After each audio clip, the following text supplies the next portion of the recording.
नमस्कार। India debate में आप सबका स्वागत है। मैं हूं आशुतोष पाठक, आपके लिए बहुत ही तड़कता भड़कता खबर लेकर के आया हूं और खबर बहुत जबरदस्त है।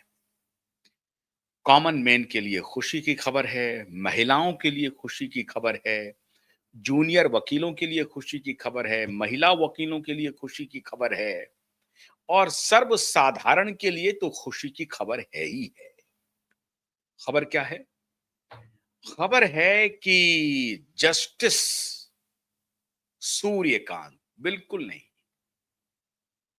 Chief justice Suryakant, CJI, chief justice Suryakant मन बना चुके हैं कि गुनहगारों से पूरी हिसाब किताब ले ली जाए। अब आप कहेंगे कि ये तो सारे जज बनाते हैं। बिल्कुल नहीं, सारे जज justice Suryakant chief justice Suryakant नहीं है। चीफ जस्टिस सूर्यकांत के तरफ से और जो कोई जस्टिस ने किसी को फोन करके या कोई ऐसी जो अंदरूनी बात है वो कहीं उन्होंने प्रेस कॉन्फ्रेंस करके किसी को कहा है, ऐसी बात बिल्कुल नहीं है। लेकिन अंदरूनी हमारे विश्वस्त सूत्र बता रहे हैं कि चीफ जस्टिस सूर्यकांत ने देश भर की अदालतों को दुरुस्त करने के लिए कई सारे कदम एक साथ उठा रहे हैं और उसमें से जो सबसे तगड़ा और कड़ा कदम है मित्रों, ये जानकर आप हैरान हो जाएंगे। सभी हाई कोर्ट में, सभी डिस्ट्रिक्ट कोर्ट में क्या चल रहा है, किस केस की क्या स्थिति है, पेंडिंग केसेस क्या हैं, भ्रष्टाचार से जुड़े हुए केसेस कितने लंबित हैं, महिलाओं के खिलाफ जो एट्रोसिटीज हो रही है उससे लंबित कितने केसेस हैं, डोमेस्टिक वायलेंस हो, नॉन डोमेस्टिक वायलेंस हो और महिलाओं का जो उत्पीड़न हो रहा है वो हो, छेड़छाड़ की घटना हो, एसिड अटैक हो, बलात्कार की घटना हो, हत्या की घटना हो, ऐसे जो हाई प्रोफाइल और सामान्य, हाई प्रोफाइल से मतलब है कि जिस केस की चर्चा लंबे समय से सार्वजनिक रूप से हो रही है हो और मीडिया में उसकी चर्चा हुई हो, लोगों को इसकी जानकारी हो कि भाई फलाना केस हुआ है, ये फलाना हत्या का केस है, बलात्कार का केस है, एसिड अटैक का केस है, सीवियर एट्रोसिटीज अगेंस्ट वुमेन का केस है। ऐसे जो सर्वविदित मामले हैं वो, और जो सर्वविदित नहीं है लेकिन बहुत ही संगीन मामले हैं, उसकी क्या स्थिति है अदालतों में, ये जानने के लिए और समझने के लिए उन्होंने अपना एक विशेष नेटवर्क तैयार कर लिया है। कानों कान इसकी खबर किसी को नहीं है कि ये नेटवर्क काम कैसे करेगा। आप समझिए, पूरा विजिलेंस इन्होंने भ्रष्टाचारियों के खिलाफ, हत्यारों, बलात्कारियों, एट्रोसिटीज करने वालों के खिलाफ जबरदस्त विजिलेंस का एक अघोषित इंफ्रास्ट्रक्चर तैयार कर दिया है और एक प्रकार से आदेश चला गया है।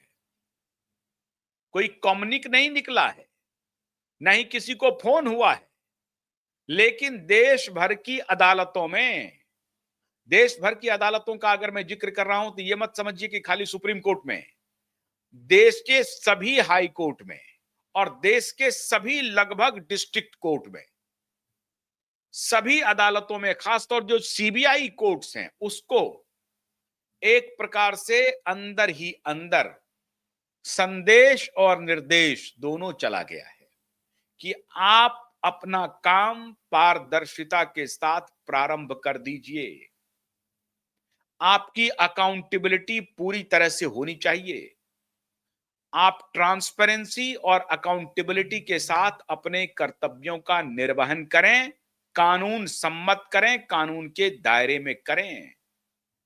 अनायास ही पिछले इतने दिनों से सीजेआई का यह बयान नहीं आ रहा था कि बड़े बड़े वकील साहब कॉरपोरेट के बड़ी बड़ी कंपनियों के वकील बन करके खड़े हो जाते हैं और घंटों अदालत का वक्त जाया करते हैं, क्योंकि उसमें मोटे माल का मामला है, बड़े पैसे का मामला है।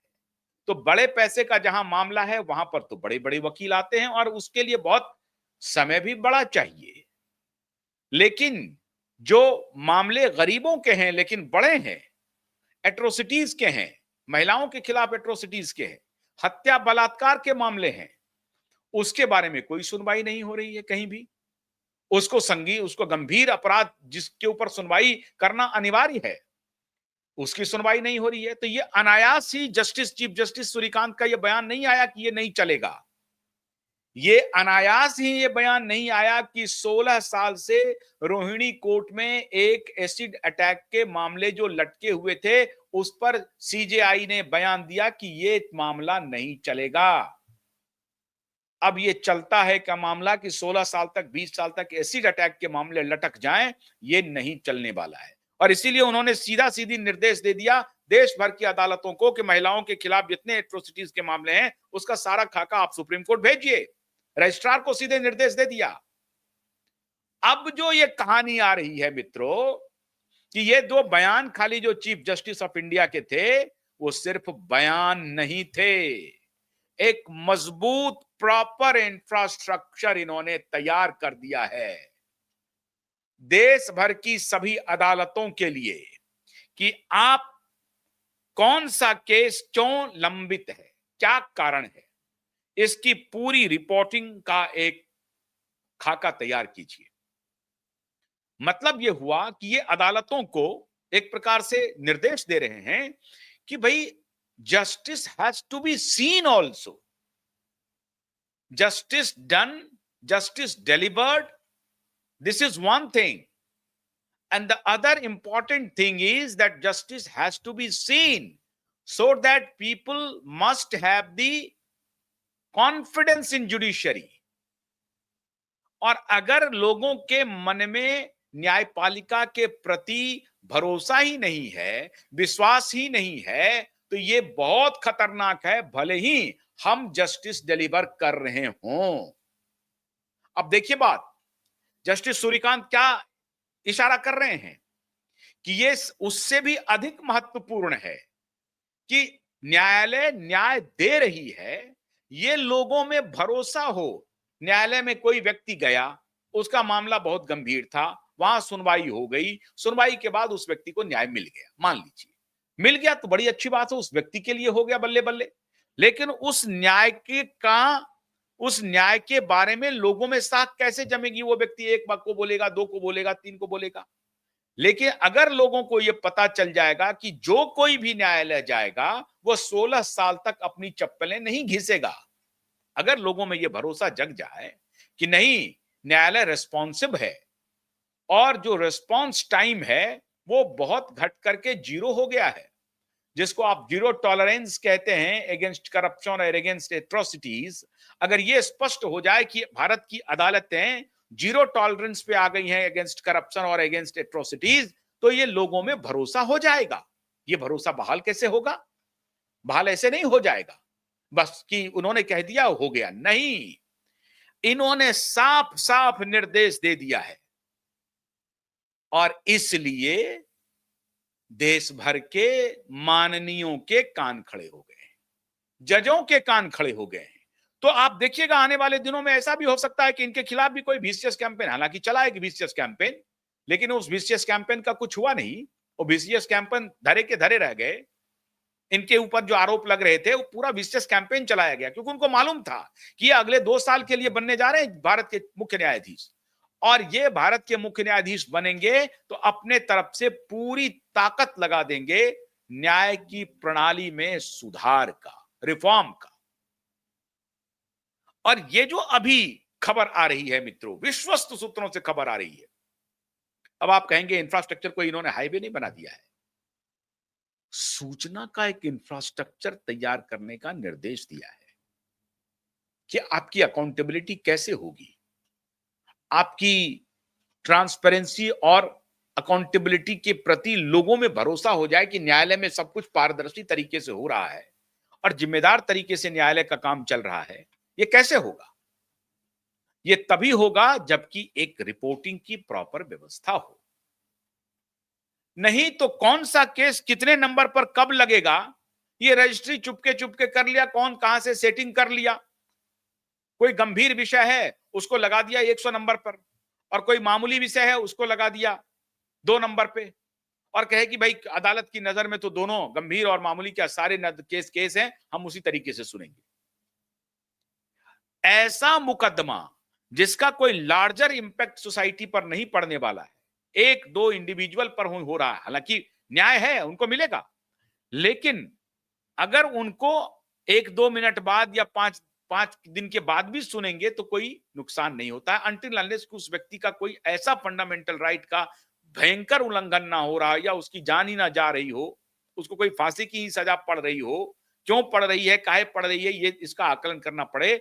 लेकिन अगर कोई ऐसा मामला है जिसका लार्जर इंपैक्ट सोसाइटी पर होने वाला है, कि अगर उस केस के फैसले में कोई अनियमितता बरती गई, या आप लोगों में यह भरोसा हो गया कि अन्याय हो गया, यह गलत हो गया, और लोग ये मानने लगे, भले ही अदालत को लगे कि हमने न्याय किया है, लेकिन लोगों में यह मैसेज चला जाए कि यह तो संपूर्ण अन्याय है, ऐसे केस को ध्यान में रखते हुए अदालत को गंभीर होने का निर्देश चला गया है। और इसीलिए मित्रों मैं ये बात कह रहा हूं कि सुप्रीम कोर्ट के चीफ जस्टिस न जाने 2 साल में क्या क्या कर गुजरेंगे, इसका सीधा इंपैक्ट दिशा और सुशांत के केस पर पड़ने जा रहा है। आप लिख के ले लीजिए। और इसीलिए मुंबई हाईकोर्ट के जस्टिस महोदय ने मांग लिया है कि वो पोस्टमार्टम रिपोर्ट दे दो,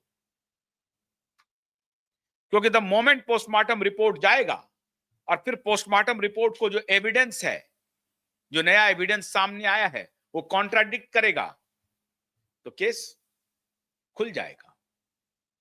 अभी 2 दिन पहले लगातार दिल्ली हाईकोर्ट ने फटकार लगाई है, अदालतों में बड़े बड़े पुलिस के अधिकारी को, डीजीपी लेवल के अधिकारी को क्लास लगाई जा रही है। एसएसपी और डीआईजी आईजी की तो बात ही छोड़ दीजिए, डीजीपी की क्लास लगाई जा रही है। और अदालत ने अपना मूड अब एग्रेसिव कर लिया है। इसीलिए कहते हैं मित्रों कि अगर कैप्टन ठीक हो तो उसका ट्रिकल डाउन इंपैक्ट होता है। ऊपर से ही पानी नीचे की तरफ बहता है, नीचे से पानी ऊपर की तरफ नहीं जाता है, अनटिल अनलेस उसमें फोर्स ना लगाए तो ऊपर से जो पानी बह के नीचे आएगा, तो ऊपर का पानी कितनी मात्रा में नीचे जाएगा, और ऊपर का पानी अगर निर्देश के रूप में जा रहा है तो सही निर्देश सही जगह तक पहुंच रहा है या नहीं पहुंच रहा है। वर्षों से ऐसे मामले, 39 रुपए के अपराध में पूरी जिंदगी लोगों की तबाह हो गई इन्हीं अदालतों के माननीयों की वजह से। तो अब चीफ जस्टिस ऑफ इंडिया ने यह निर्णय ले लिया है कि इस तरह के प्रकरण कम से कम मेरे कार्यकाल में देखने को नहीं मिलने चाहिए, कि 39 रुपए का किसी पर आरोप है और उसको 40 साल 30 साल 25 साल की सजा हो जाए, और 39,000 करोड़ का फ्रॉड करने वाले यहां देश से भाग जाएं, ये नहीं चलेगा। तो justice with human face, justice for the sake of the humanity, justice for the sake of the better governance of state, justice for the sake of the functional state and functional governance। ऐसा नहीं है कि stand still बना हुआ है governance. यथास्थितिवाद में भरोसा chief justice महोदय का नहीं है। यथास्थितिवादी रह करके कोई सिस्टम काम नहीं कर सकता है। आपको अपना गियर चेंज करना पड़ेगा, और gear towards the justice, towards the betterment of society, towards the protection of the state. और यहां प्रोटेक्शन ऑफ स्टेट का मतलब क्या है? प्रोटेक्शन ऑफ स्टेट का मतलब है कि for the sake of rule of law. और डॉक्टर भीमराव अंबेडकर का एक बहुत ही चर्चित बयान है मित्रों, रूल ऑफ लॉ के बारे में। रूल ऑफ लॉ का मतलब है एक स्टेट के पूरे अस्तित्व का सवाल और फंक्शनल डेमोक्रेसी का सवाल। Functional democracy, if a country framed a rule of law and country is functioning under that frame 100%, it means the democracy is existing there 100%। और अगर ऐसा नहीं हो रहा है, इसका मतलब है कि डेमोक्रेसी वहां खतरे में है। तो रूल ऑफ लॉ कितना महत्वपूर्ण है एक डेमोक्रेटिक सेटअप के लिए। Every step you need that kind of rule of law to protect your democracy. जो कानून हमें कहता है, अब वो कानून अच्छा है बुरा है, उस पर बड़ी चर्चा के बाद कोई कानून बनता है। उसके लिए सदन कानून के लिए बना हुआ है, सदन में बहस होती है और सदन फिर उसको पास करता है। दोनों सदन, भारत में जो जो व्यवस्था है संसदीय व्यवस्था, उस संसदीय व्यवस्था के तहत दोनों सदन पास करके किसी बिल को, किसी विधेयक को, उस पर संस्तुति होगी और फाइनली प्रेसिडेंट ऑफ इंडिया के सिग्नेचर के बाद वो कानून का रूप ले लेगा। तो जो कॉन्स्टिट्यूशनल प्रावधान अभी तक हैं, जो हमारे फ्रीडम फाइटर ने, हमारे पूर्वजों ने जो बना के दिया कोड ऑफ कंडक्ट, और वो भी 2.5 साल 3 साल तक बहस करने के बाद, कॉन्स्टिट्यूंट असेंबली के बैठने के बाद, मेटिकुलसली डिस्कोर्स होने के बाद हमने अपने संविधान को अडॉप्ट किया 1950 में। और जब हमने उस कॉन्स्टिट्यूशन को अडॉप्ट कर लिया तो वही हमारी धर्म पुस्तक भी हो गई। तो जस्टिस सीजेआई कह रहे हैं कि वो जो हमारा कॉन्स्टिट्यूशन है वही हमारा धर्म पुस्तक है। और उसके बाद जो फिर नए कानून बन के आए हैं, जिसको संसद ने पारित किया है, संसद का अनुमोदन है, उस कानून के फ्रेमवर्क के तहत हमें अपने को पारदर्शी, निष्पक्ष और निर्भीक, निडर, तीनों तरीके से फंक्शन करना पड़ेगा। और रूल ऑफ लॉ का असली कस्टोडियन जुडिशरी है। रूल ऑफ लॉ का असली कस्टोडियन अगर आप कहेंगे तो जुडिशरी है। क्यों? क्योंकि जो रूल ऑफ लॉ बनाने वाले हैं ना, लॉ मेकर्स, समटाइम्स वो खुद लॉ मेकर्स ही अपने कानून को तोड़ देते हैं। और आप तो जानते हैं आजकल लॉ मेकर्स की क्या स्थिति है। लॉ मेकर्स में बहुत सारे लॉ ब्रेकर्स पहुंच गए हैं। तो लॉ ब्रेकर्स अगर लॉ बनाएंगे तो उसमें हो सकता है कुछ त्रुटियां भी हो जाएं, या अगर लॉ ब्रेकर्स ने अच्छे लॉ बना दिए, मान लीजिए उन्होंने पर्सनल कुछ लॉ ब्रेक किया हुआ हो, लेकिन जब सामूहिक रूप से कोई कानून बन रहा है तो उसमें सामूहिकता का इंडिकेशन है, सामूहिकता का प्रतिफल है। तो एक इंडिविजुअल लॉ ब्रेकर भी उसमें शामिल है, लेकिन चूंकि वो सामूहिकता में कानून बनी है तो वो जो लॉ बन करके आ गया है तो फिर वो लॉ हो गया है। तो उस लॉ का प्रोटेक्शन करना अदालत की जिम्मेदारी है। भले ही लॉ मेकर, जो कि लॉ ब्रेकर भी एक आध दो हो जाते हैं, अगर वो एक आध दो लॉ ब्रेकर लॉ मेकर हो गए हैं और फिर जब लॉ बन गया है उसके बाद भी वो लॉ ब्रेकर बन गए हैं, तो ऐसी हालत में लॉ की सुरक्षा कौन करेगा, उसकी गारंटी कौन लेगा? वैसी हालत में लॉ की सुरक्षा, उसकी गारंटी जुडिशरी करती है, वही कस्टोडियन है। और इस सबको दिखाने के लिए किसका काम है? मीडिया का। इसीलिए मीडिया वाले कहते हैं कि we are not under you.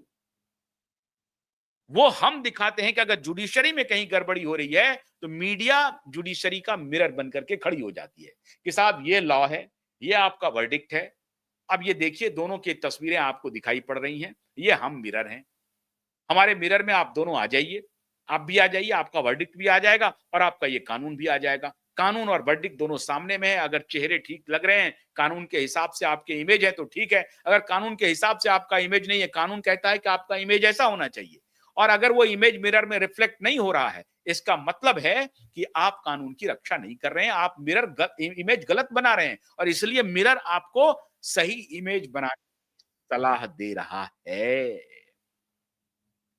इसलिए हमारी भूमिका, मीडिया की भूमिका, उनको सिर्फ मिरर दिखाने की है। और चीफ जस्टिस ऑफ इंडिया ने यह तय कर लिया है कि हमारे पास वो मामला जब आए कि कोई उनकी तस्वीर को इस मिरर में देखना हो, तो वो मिरर जो है, उस मिरर में वो तस्वीर एज पर लॉ हो। लॉ जो खाका खींच रहा है जिस तस्वीर की, वही तस्वीर इस मिरर में बने। मीडिया के मिरर में कानून की तस्वीर, वही इमेज बने जो कानून खाका खींच रहा है।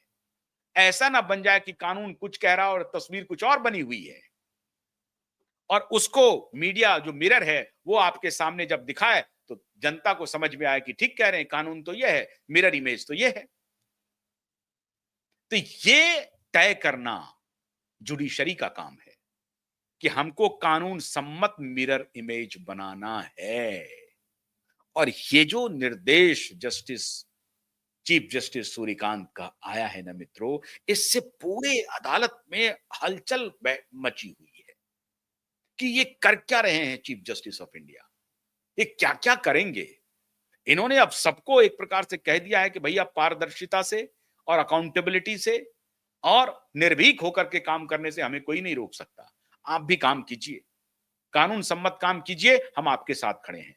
गैर कानूनी काम करेंगे, कानून के बाहर जाकर के काम करेंगे तो हम मूक दर्शक नहीं हैं, और हम वो चीफ जस्टिस ऑफ इंडिया नहीं हैं जो सब कुछ सुन लेंगे, देख लेंगे और